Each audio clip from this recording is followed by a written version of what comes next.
was given a right to true due process and true equal protection and true fairness in that courtroom. I look back at my career, it's been decades. I've tried cases around the country. I've tried white-collar cases. I've tried non-white-collar cases. I've been in state court. I've been in federal court. And I have never seen a trial as unfair as this. Mr. Cosby did not get what he deserved in that courtroom for a lot of reasons, political reasons, legal reasons, and everyone in America has a right to a fair trial, and he didn't get one. And I want to say this, he was the nicest client to work with, very dignified person, very intelligent, very accomplished, very respectful. It was an honor to work for him, and he was a very, very decent client to be around. You know, considering what was on the line, every time that I met with him, spoke with him, dealt with him, he was very entertaining, very funny, very pleasant, always maintained his sense of humor. He really did, and he treats people in a very decent way. He's a very, very accomplished, intelligent, nice person to be around. He should have gotten a fair trial, and he didn't. And I hope courts of appeal see that for what it is. I mean, even years before this trial took place, he was treated unfairly. You had a district attorney who made a decision not to prosecute him. He called it an agreement. And because the prior district attorney had agreed not to prosecute Mr. Cosby, he was informed that he had to give a civil deposition in a related civil case. Sure.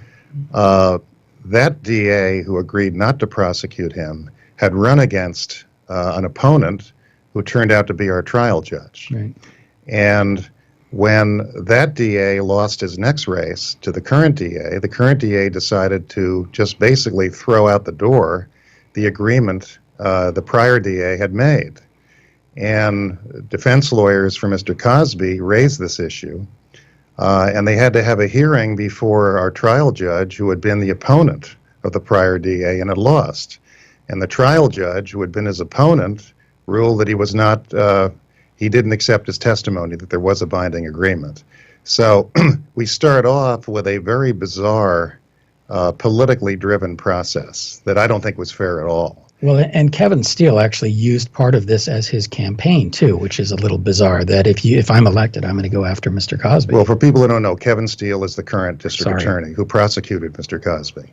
And he was the one who chose not to follow the agreement his political opponent, the prior district attorney, had entered into with Mr. Cosby's lawyers. Right. So you start off with a very strange set of events. I mean, prosecutors are held to high ethical standards. If a prosecutor tells someone, I'm not charging you, that should be worth its weight in gold. You don't just suddenly have it become a political football, and when the prosecutor who enters into that agreement loses and suddenly his opponent says, well, I'm not going to follow what he said. There's something wrong with that. That's not the way justice in America is supposed to be.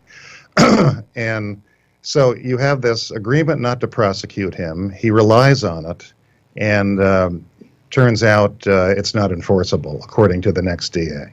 So that, right off the bat, is a strange series of events. Mr. Cosby enters into a civil settlement. He doesn't admit wrongdoing in the civil settlement. The deposition that he was told he had to take because he wasn't being prosecuted is sealed. And then another judge decides to unseal it. Federal judge. Federal judge, exactly. And a federal court of appeals basically says the judge didn't act properly, but it's too late. So suddenly that deposition that was supposed to be sealed becomes evidence in the case. That's absurd. But it keeps getting worse. We entered into jury selection.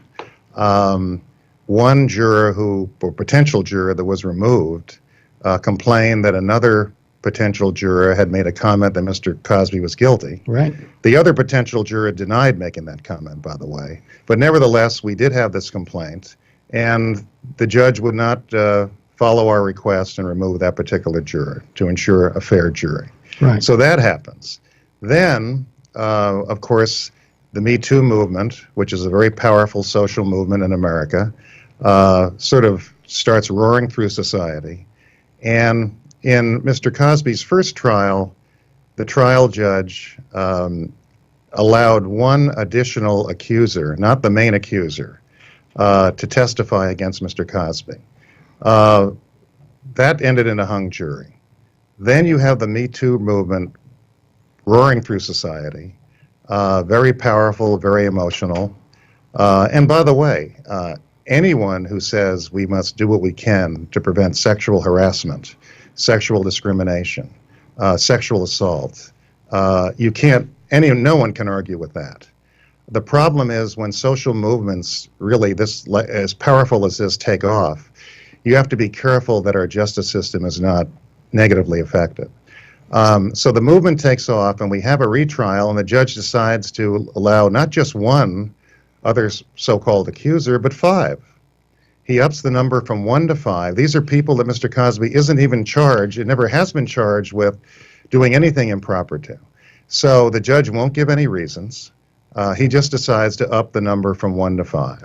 But correct me if I'm wrong. In the first trial, the woman that they allowed to testify, it was based on a time frame, and apparently it went back, I believe, like to 1996. But when she testified, it reverted back to actually 1990 was the date. And then in the second trial, for whatever reason, he just went back to 1982. Well, the judge allowed women to come in to say they'd been improperly treated by Mr. Cosby, allegations that are going back 30 years. Right. Allegations that were never made at the time, that were never, in my opinion, properly investigated.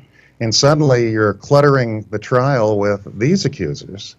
And it even gets worse from there, because 2 of the 5 additional accusers made emotional attacks on Mr. Cosby in the trial. One said words to the effect, he was a serial rapist. Right. Judge wouldn't grant us a mistrial. Another looked at Mr. Cosby, said words to the effect, you know what you did? Totally improper, in my opinion. Judge wouldn't grant a mistrial. It was just one bizarre event after another. You had the judge allowed in evidence of particular drug use that was not justified by any of the testimony, in my opinion. And wasn't even a factor in Constance's issue. Well, I'm not here to disparage any individual. I'm not going to criticize anyone who testified. I'm here to talk about the trial, which was very, very unfair. It was so unfair that I'm still just reeling from the process. Yeah, there was a lot of stuff that was going on behind the scenes that I wasn't privy to, simply because a lot of the stuff that was done in chambers. We have to go to a break, but we'll be back shortly and see if we can take some calls. Thanks. NBC Talk Radio, KCAA, 1050 AM.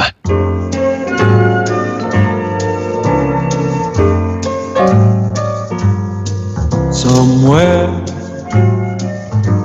beyond the sea, somewhere waiting for me, my lover stands on golden sands and watches the ships that go sailing. Somewhere beyond the sea, she's there waiting for me.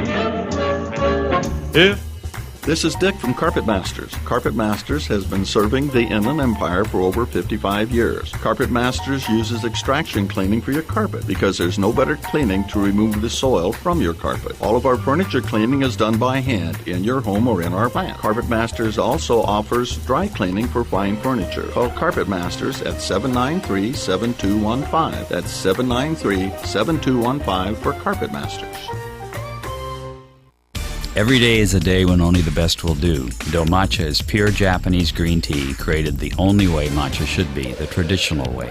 Do matcha is made from shade-grown leaves, harvested young, carefully destemmed, cold stored, and always slowly stone ground. Never over-processed, never superheated, and never any rough fiber fillers. Do matcha green tea is flavorful and nutrient-rich. So why drink do matcha? Why drink anything else? Anyway, in the meantime, we were talking about the trial and what was going on. But if you want to, well, I mean, there are endless problems with the case. I mean, the judge would cut off the defense cross-examination, and by comparison, in my opinion, let the prosecutors cross-examine on and on and on. In my opinion, sending a message that the judge wanted to favor the prosecution. They're basically, in closing argument, the prosecutor did what we call in the profession personally vouch for his position. In other words, there are ethical principles which suggest that a lawyer cannot make it a personal issue in their argument. They can argue vigorously, they can argue passionately, but you're not allowed to what we call personally vouch. And the prosecutor, in my opinion, personally vouched throughout his closing argument. It was so outrageous. We had asked for a mistrial. That was denied. If you put all of this together, and there are many other things. We had a statute of limitations defense, meaning this case had to be filed within a certain period of time, and we proved that it wasn't filed within a certain period of time. We had travel records, we had itineraries, we had phone records, flight records that you, Scott, really put together meticulously. I was going to say, and that I was very actively involved in. Well, you were actively involved in every aspect of the case. I wanted you in the case because you're the best investigator in the United States. That's why I wanted you in it. That's why I wanted you in Michael Jackson, and that's why you're such a great investigator. But in this particular case, there was a very valid defense that this case had not been filed in time.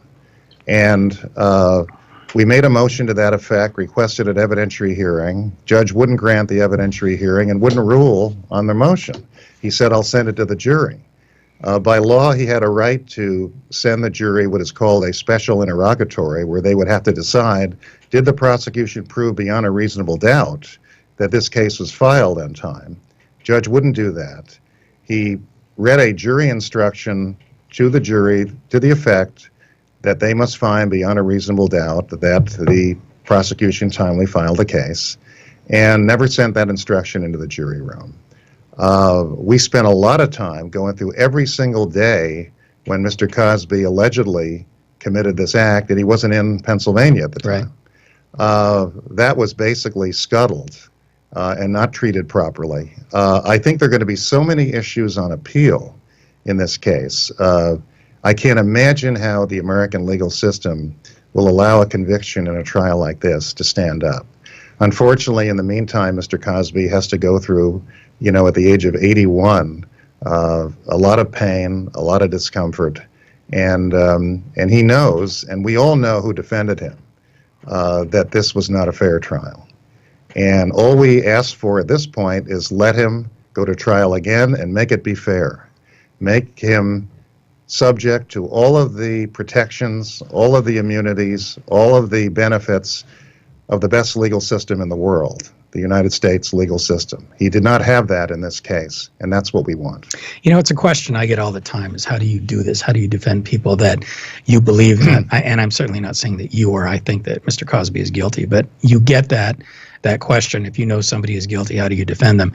And the response that I always give is that we're defending the Constitution. We're just basically making sure that the police or the prosecution follow the law. And this is a classic example. It's not really at this point an issue of whether or not Mr. Cosby did anything. The issue is that the government has opted to not follow the law in this particular case. Well, Mr. Cosby has always maintained his innocence from day one. Sure. He's never wavered. He's always maintained that anything he did was consensual and perfectly lawful, and he's never wavered from that position. I know people disagree with him, and that's their right. But whether you believe someone's guilty or don't believe someone's guilty, they have a right to a fair trial in America. Absolutely. And America has gone through periods where, because of very powerful social movements, taking over society and affecting people's emotions, where our system has been challenged. And the people who have consistently stood up to make our system work have been criminal defense attorneys. I mean, I'll never forget early in my education reading about John Adams, who became president of the United States. Sure. But before he became president, he was a respected lawyer in Boston. Defended during the Boston Massacre, where British troops assassinated American citizens, he saw this groundswell of public opinion condemning all of the British troops, including a lot of young men who basically were following orders and doing whatever they did. And he volunteered to defend a number of these young men. He said, wait a second, they're being swept up in this groundswell of emotion and public opinion, and they're not going to get a fair trial unless somebody really stands up for them. And he did, and a number of his clients were acquitted. They were young British soldiers who nobody could prove murdered anybody. We've had other periods. Just because people are highly educated and have power and have an ability to articulate doesn't mean they're right. A lot of people don't realize that early in American history, for a period of time, it was a misdemeanor for a white to kill a black. It was a felony if a black killed a white. Black people were not allowed to be witnesses against white people in criminal trials.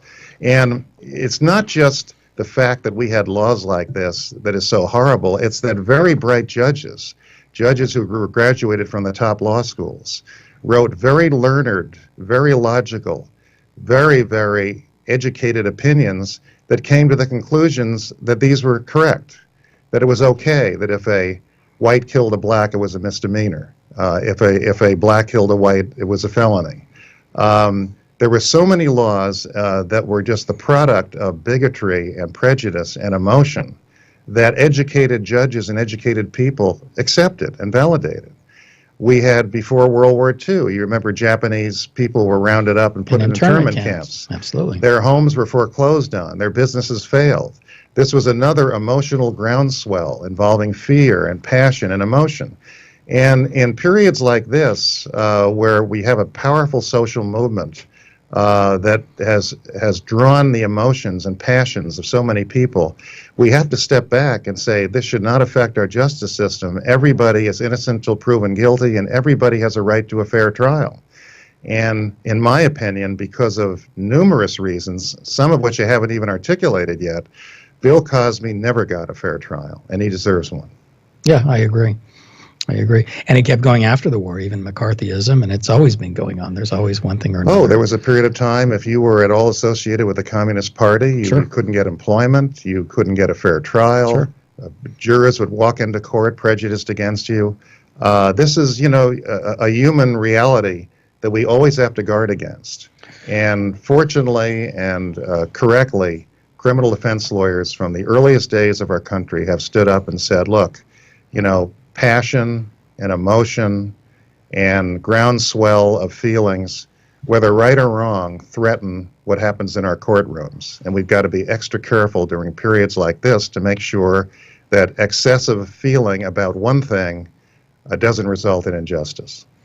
I remember when we did Robert Blake, the judge, the original judge that with whom you did the prelim in front of, allowed cameras in the courtroom, and Harlan's interpretation was he had big case-itis, and that also had a major impact on how the case was handled. And yet you continued to allow the cameras in there. You didn't do any objection when we Well, did the prelim. I mean, the question of whether cameras belong in a courtroom is, to me, very case-specific. When I was defending Robert Blake in that preliminary hearing, and he was charged with murder with special circumstances, which meant he could actually face the death penalty at that point. And could not get bail. By law, he was not permitted to get bail in a murder with special circumstances case. At least that's what people thought at that point. I wanted cameras because I wanted people to see how weak this case was against Robert Blake. I wanted them to see how problematic these witnesses were for the prosecution.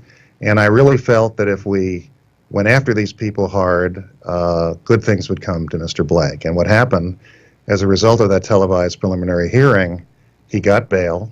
It's the only time in a murder with special circumstances case in California anyone's gotten bail over prosecution objection. In my opinion, public opinion did change because people I knew at Court TV said going into the preliminary hearing, 80+% thought he was guilty, and coming out of it, 80+% thought he was not guilty. We preserved on videotape the impeachment of these prosecution witnesses, and that videotape could be used at trial. We got the co-defendant and the conspiracy charge thrown out. That's what I was going to say, and shortly after the trial, Earl Caldwell was dismissed. Cameras in the courtroom is an issue. We'll never really have the answer to whether they belong there or don't belong there. There's the argument that trials are supposed to be public.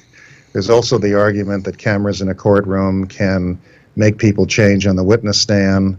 allow people to watch what's going on in court before they testify, could affect public opinion in negative ways. So that's an open issue that will never be put to bed. In my opinion. Pennsylvania apparently just doesn't allow cameras no matter what in a courtroom. Well, in the Michael Jackson case, I didn't want cameras in the courtroom. I just felt it would add to the circus-like environment. Again, I didn't want witnesses seeing what other witnesses were saying on TV before they showed up. It really was a circus. And absolutely, that was a wild situation. Yeah. But nevertheless, we have to constantly fight the battle of ensuring that fairness takes place in courtrooms. People have to remember that a trial, in a sense, is not reality. It's a recreation of reality. It's a recreation of reality because we have to have a justice system, and the rules are constantly changing to try and make it better, which of course means it's not a perfect system. And to come in years later and call witnesses and ask them what they remember seeing or hearing or doing, 20, 30 years later. To go back 30 years is utterly ridiculous. As I said before, in my opinion, to allow those 5 witnesses in under those circumstances ensured that Mr. Cosby would not get a fair trial. That, on top of all the other instances I've identified, including some that I haven't even gone into, the man was not treated fairly, and he deserves a right to a fair, honorable, professional trial. He has a right to due process. It was denied him in that courtroom. Yeah. There were a lot of attorneys in that courtroom. I mean, everybody had a specific job. Becky James was obviously there for purposes of the appeal, and 2 of the younger attorneys that were also there, Jaya Gupta and Gupta. And we had an excellent Robinson. Defense team. Yeah, I mean, Kathleen Bliss, Becky James, Rachel Robinson, Jaya Gupta, Jason Hicks. These are first-class attorneys, right? And all believed in what we were doing, and worked together very well. Worked together very well. Yeah. We all believed that Mr. Cosby had to be treated fairly, and we all believe that he was not. And it's going to have to work itself through higher courts, in my opinion, and hopefully sanity will prevail. And when politics are stripped from this equation, I think the truth will come out, and that is that this man was not treated fairly at all. The appellate process, they're not really looking for, they're not looking to reverse the verdict, but just give Mr. Cosby a fair trial. Well, we're not in the appellate process yet. Well, he has to be sentenced. After that, you can't file an appeal till after sentencing. sentence. And then there may be, he has new counsel now, and there probably will be some motions filed in the near future. That'll all be up to new counsel. Yeah. And it's not uncommon for people to get new counsel once. No. Everyone charged with a crime in America has a right to counsel their choice. It's not unusual for lawyers to be replaced. It's a very, very stressful, very, very emotional situation. And I've always said that practicing law is an art, not a science. And people look at it differently, and it's not unusual to replace lawyers and get another opinion. Right. So what Mr. Cosby did was perfectly appropriate and perfectly understandable. Yeah, not uncommon at all. No. And it was more difficult too in this particular case with the issues that the Cosby family were going through with the loss of their daughter. That was tragic. Terrible tragedy. Yeah, all of our hearts went out for the Cosby family when that happened. And they have had their share of tragedy. They've had their share of success. In my opinion, a very nice family. Mrs. Cosby, lovely person. Mr. Cosby, delightful to work with, and I wish them all the very best. And they deserve justice. They didn't get it. Yeah, there was so much bad publicity and speculation that because Mrs. Cosby wasn't there through the entire thing, until ultimately it came out that she was with her daughter, and rightfully so. Again, and unfortunately, even though the jury is sequestered, I know that they still do things along the way. They stop along the way. They get, Well, the media can be very, very nasty. The media can be very vicious, and the media can create conditions which make it harder to get a fair trial, because they try to condense 8 hours of testimony on a particular day into a soundbite or two, and you can't do that. The trial process is a very, very demanding, very exacting process, and jurors are under oath to consider all that they see or hear in that courtroom and to follow the rules. The media are not so restrained.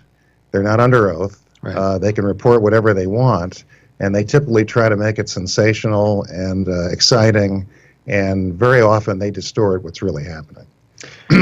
Yeah, I learned that this morning on some releases about the show, that the media is distorting what is really taking place.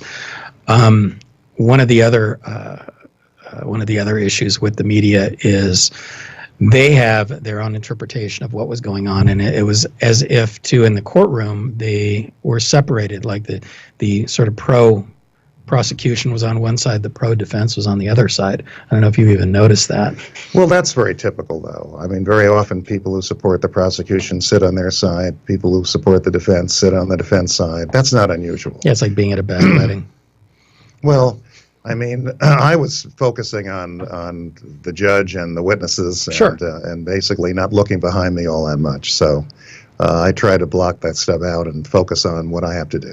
So I have to ask for my own curiosity, since I wasn't allowed back in chambers.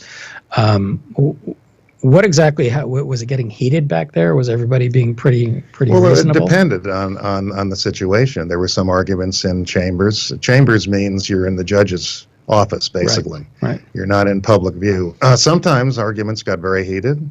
Sometimes they didn't. Okay. Sometimes people were very professional, and sometimes they weren't. I can't really just describe in any single way what happened in those discussions. Kathleen stormed back there a couple times, and she looked like she was going to take somebody out. Kathleen Bliss is a very tough, terrific lawyer. No doubt. She's a former federal prosecutor, spent 20 years with the Justice Department. I had handled a case with her previously, and she was brilliant, and she did a fabulous job. Yeah. She was interesting to work with, to say the least. But like I said, I saw her go back there a couple times, and I think Jason was even afraid to go back there when she got to that boiling point.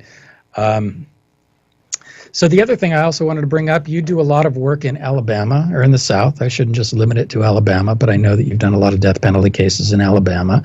You won one recently, and I know you do a lot of pro bono work, and you have the clinic that most people are not aware of. Is it every other Well, Sunday? through much of my career, I volunteered Right. at free legal clinics, primarily in South Los Angeles. And most of them were run by churches. And after the Michael Jackson victory, my name was bigger than it had been before, and I decided it was time to have my own. So we started the Mesereau Free Legal Clinic, which is still in existence. It meets 2 weekends a month, 2 Saturdays a month. And lawyers, law students, college students, activists donate their time to help the poor, to help people who can't afford legal advice, or at least can't afford good legal advice. And people will come with whatever problem it is. It could be a criminal problem. It could be a civil problem, divorce, wills, business disputes, landlord-tenant. And we do our best to help them. We encourage them to come back and always freely talk to us, and we'll help them any way we can. We can't solve every problem, obviously. Sure. But we can be there to try and direct people, to try and help them. And sometimes we direct them to particular lawyers, or we direct them to other organizations. There are organizations that deal with low-cost divorce, for example, in South Los Angeles. There are organizations that will help people with child custody issues. There are many, many fine lawyers and law students and professors and judges even come to help out. And I always tell people nobody loses in this situation. The people who need help get it. The lawyers elevate their spirit and their morals and their values in a way that many people don't think lawyers are capable of, because we have a bad reputation in some quarters. But the fact is there are good people out there who are trying to help society and trying to use their educational ticket in a good way, in a positive way. So the Mesereau Free Clinic is still alive and well, and meets at a church in South Los Angeles. You can say where, the AME Church, correct? It's not AME anymore. No, Oh. I for years donated my time at the First African Methodist Episcopal Church Free Legal Clinic, but after the Jackson case, I started my own that has been at a couple of churches. It was at Brookings AME Church. Well, if somebody wants to look it up or find it or There's a attend it? Mesereau Free Legal Clinic website. Okay. We'll give you the address and the schedule, And we'd love to see you if you need assistance. And if you need someone to talk to, we try to do our best. As I said, it's all volunteer. Nobody gets paid. We can't be miracle workers all the time, but we can try our best. And as far as the South goes, for almost 20 years now, I've been going down south doing a free murder case on average one a year. Some of them have been death penalty cases. Some of them they agreed not to seek death. It's been one of the highlights of my career.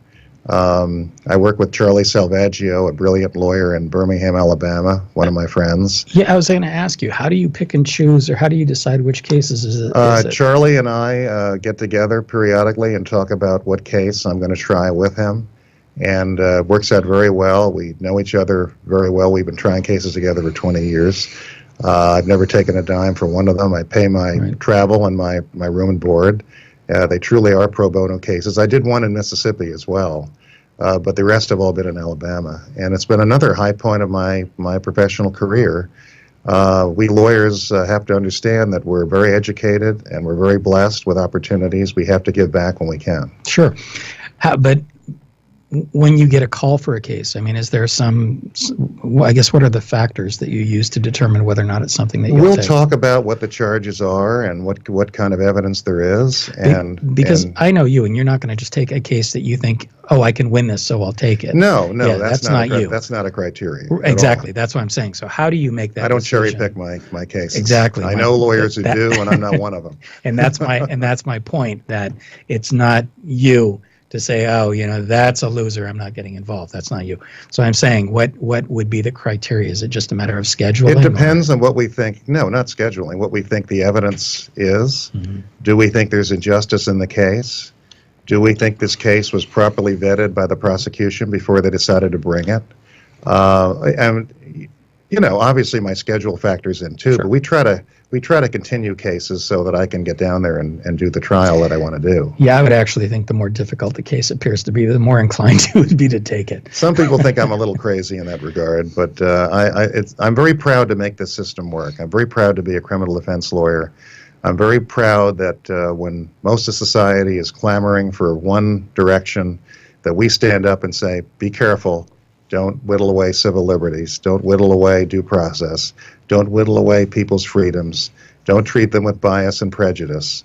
And I think that we're in a very proud profession. I'm happy to be a criminal defense lawyer. Very proud of what my colleagues do. You know what you don't know, because I didn't bother you with it at the time, is Harlan Braun and I had a case that was reversed on appeal. It was a murder. The kid was sentenced to life without possibility, got out of prison while we were in trial in congratulations on your great work. Yeah, and again, like you said, I'm very, very proud of that fact. Well, Harlan Braun's a great lawyer. I'll have to call him up and ask him about it. Yeah, I don't want to get into his privacy as far as the client, but yeah, I was very proud of that fact. In fact, I was actually a little upset that I couldn't be there to go pick him up from custody. I had worked that out with his parents. You both did great work, obviously. Yeah, very happy with that. Again, it was a murder. He was convicted of life without possibility, and now he's home. Well, there are wrongful convictions every year. As was this, exactly. I think over 300 people have been released from prison because DNA evidence proved they were wrongfully convicted. And that's a lot of people. People whose lives were shattered, their families' lives were shattered. And, you can assume that there are a lot of cases without DNA where people have been falsely identified. And, it's not a perfect system, and we need people to make it work. And that's what we criminal defense lawyers do. I actually, if I may, just got a question from James, who wants to know why you didn't go with an out-of-town jury as the prior attorneys. That's a matter of strategy that I don't want to talk about. Yeah, that's fine. So much of what we do is confidential, and I'd rather not get into that. Okay, fair enough. That's why I said. I mean, I said we're willing to take calls, but we're not gonna compromise anything that has to absolutely do not with absolutely Mr. Cosby not. in the case. Sure, absolutely. Yeah, it's nice when you have those victories, and not so much the victory in and of itself, but when you see that the system is actually working. And it's very disappointing when you see that the system is not working, when you have somebody simply is innocent and is convicted. Well, there's no reason to deny someone a fair trial. We have a very proud system. It's been going on for decades and decades and decades. We are constantly looking for ways to improve it. And there's no reason to deny anyone in America a fair trial, and that's what happened with Mr. Cosby. It's very unfortunate, very sad. I think there was a groundswell of political and social pressure that impacted the courtroom in ways that should not have happened. And he deserves justice. He didn't get it. Yeah. Do you have any opinion of the defense individual? Again, I'm avoiding names. The defense individual going and talking to the media at all? I mean, that's not your style either, to have communication with the media, but yet they had their own.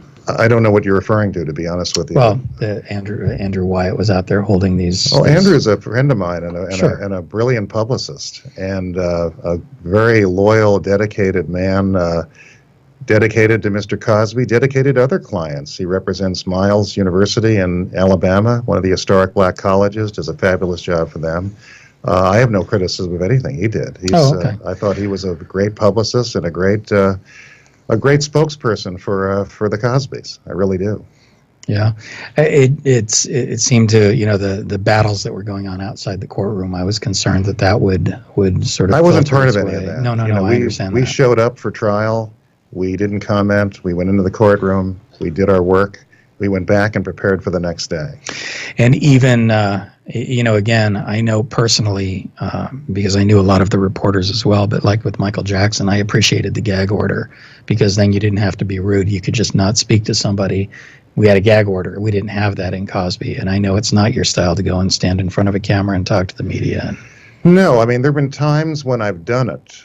During the Robert Blake preliminary hearing, I did it because, in my opinion, the prosecution and the Los Angeles Police Department had so poisoned the media with all of these leaks. I mean, I would look at a police report and see a certain phraseology, and then I would look at the National Enquirer, and there was an article with the same phraseology. It was obvious they were trying to skew public opinion, so I spoke a little more in that one. But my style is to try cases in the courtroom. Right. Not Exactly. the media. I think that's what our system is supposed to be. Yeah. And I guess I'm not really surprised that the judge didn't issue a gag order, but like I said, in Jackson, it was nice to have that lurking in the background.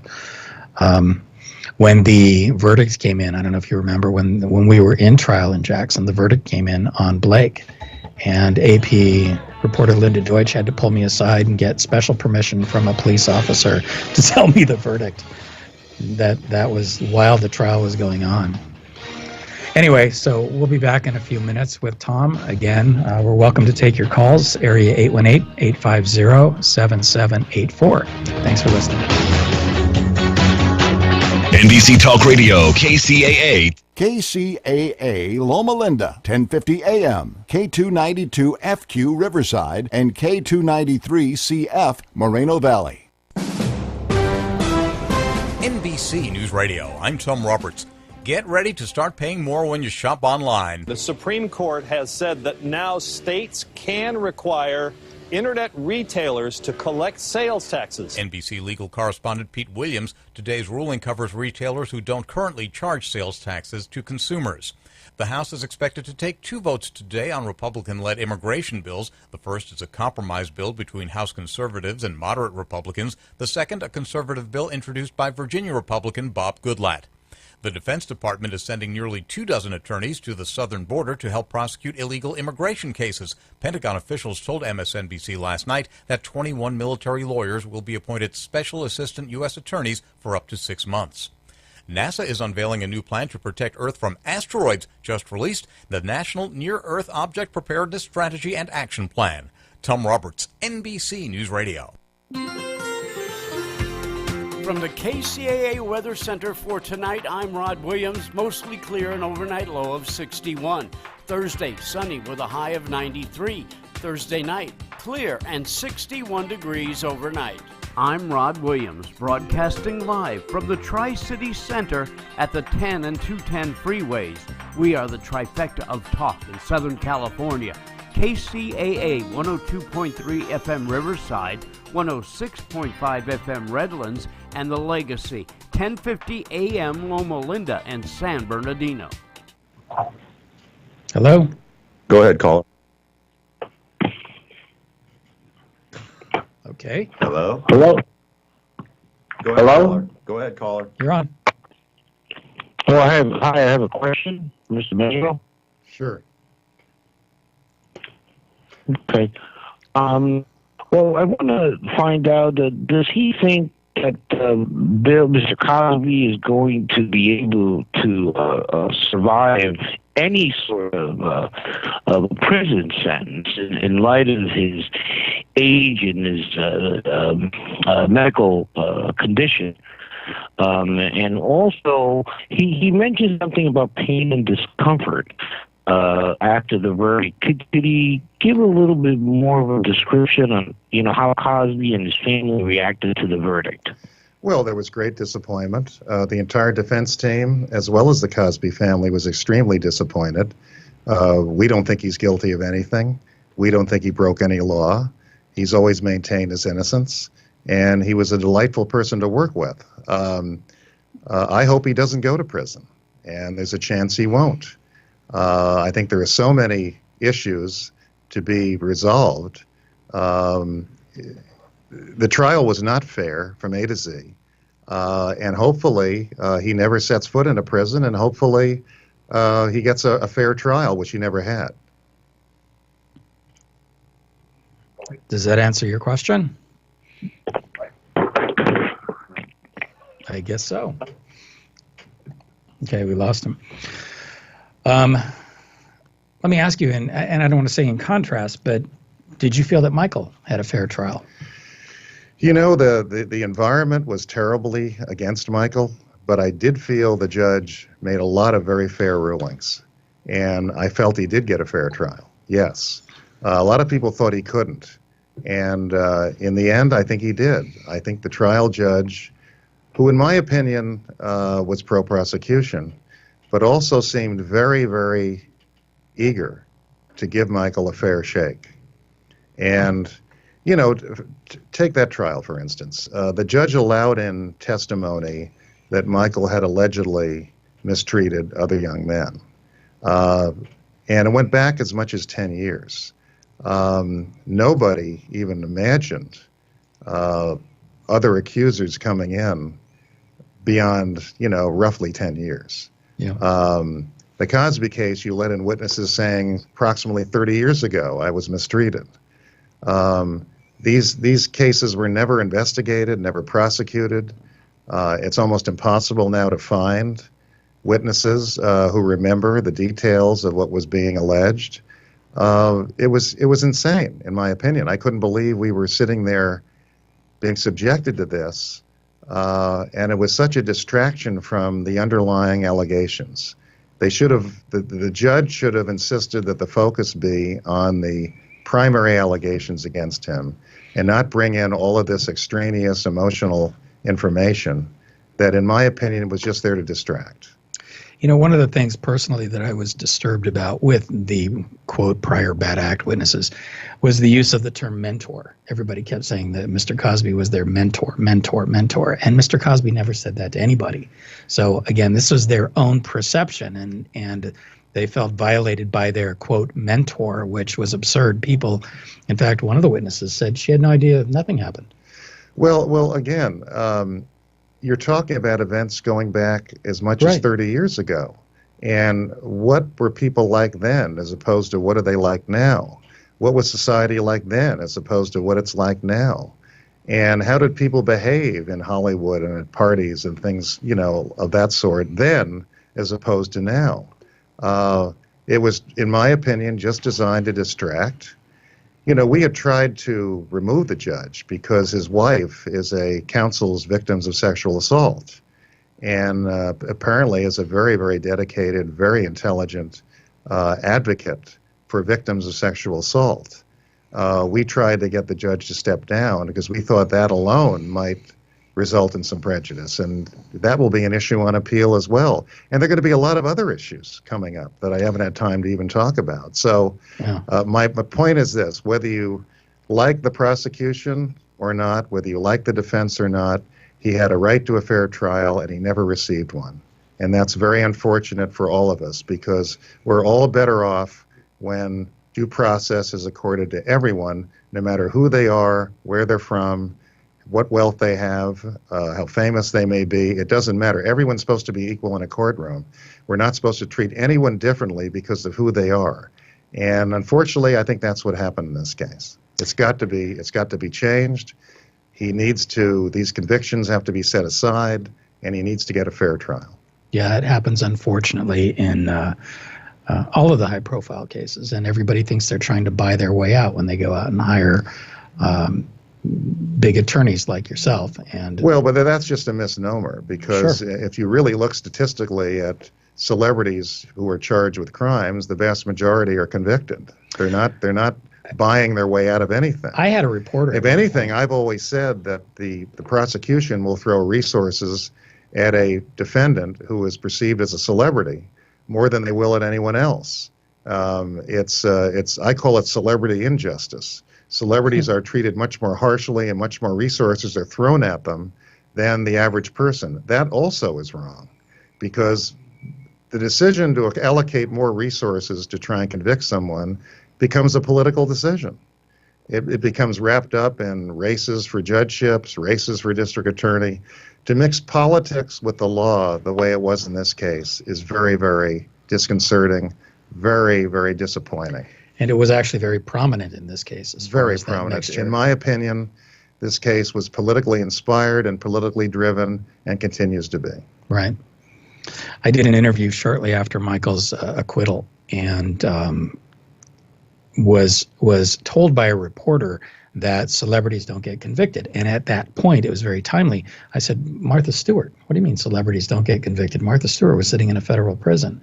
And this reporter's response was, well, that was the East Coast. It doesn't count. No, the reporter didn't do his or her homework, because the vast majority of celebrities who are charged with crimes either plead guilty or are convicted. Sure. This notion that they buy their way out of justice is ridiculous. Completely ridiculous. And unfortunately, the theoretical upside of these types of cases is, if the media and the public are watching, that you're going to get a much more fair trial. And I see that more and more and more, that it's actually not true. No. People look, we're human beings. We're driven by emotions. We're driven by passions. We're driven by intellect. We're driven by a combination of things that are inherent to ourselves. And in celebrity cases, passion and emotion start to take control, because the media sees these things as an opportunity to be sensationalizing, what's supposed to be a very professional process. And they just start dealing with sound bites and scandal and making mountains out of molehills, and it really does threaten our system of justice. Yeah. It's something we have to be continually vigilant against, or otherwise it'll just run amok. Let me ask you, I want to go back to the pro bono cases. When you show up in a courtroom, how is that perceived down in Alabama or Mississippi? Well, I've been doing it for 20 years. I feel like Birmingham's home. All right, but that's fine. But I'm saying, when you show up and you're standing in front of jurors, and they all know that you were at one point Michael Jackson's attorney or Bill Cosby's or whatever the case, that you have had all these celebrity cases through the years. I just don't worry about it. I blot it out. I'm who I am, and I hope at some point in a courtroom, anyone who prejudges me will see that I'm a decent, dedicated advocate for justice, and that's what I hope they'll learn.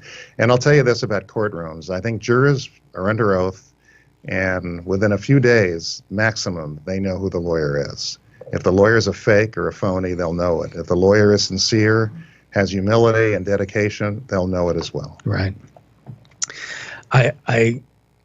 People see you all the time. I get comments that people have run into you or seen you all the time, and people don't approach you, and I tell them to approach you because they don't know you. Well, thanks, and I tell Scott. people all the time to approach you.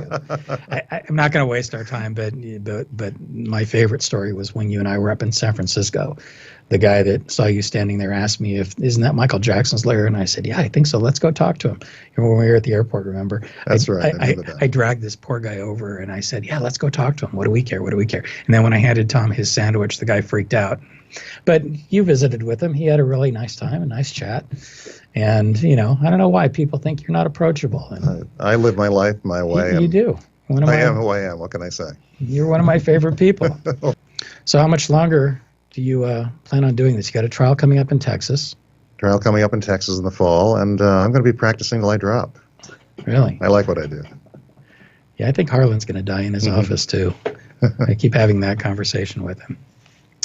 So what else would you like to talk about? You're doing a show. What's the TV show you're doing this evening? I'm going to do Inside Edition. Okay. Okay, and I like Inside Edition. I've dealt with the producers and the staff at Inside Edition for years, and I find them to be very professional with me. They're very nice people to deal with. So I'll be interviewing with them. Are they coming out to your office? Are you going to them? They are. Okay. So you had to get dressed, not for me, certainly, but you had to get dressed. Okay.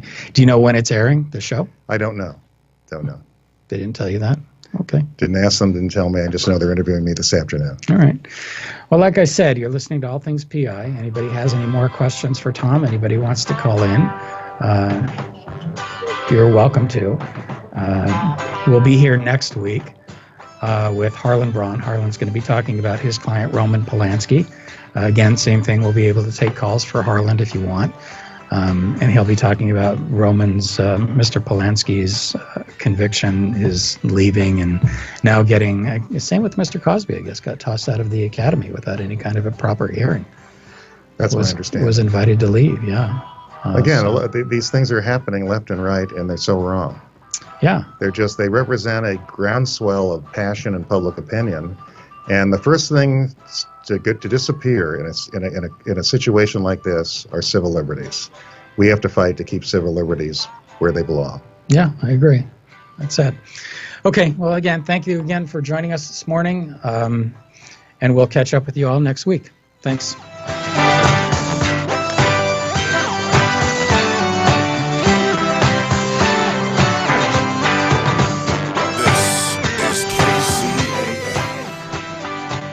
KCAA Loma Linda, 1050 AM, 106.5 FM, and now 102.3 FM.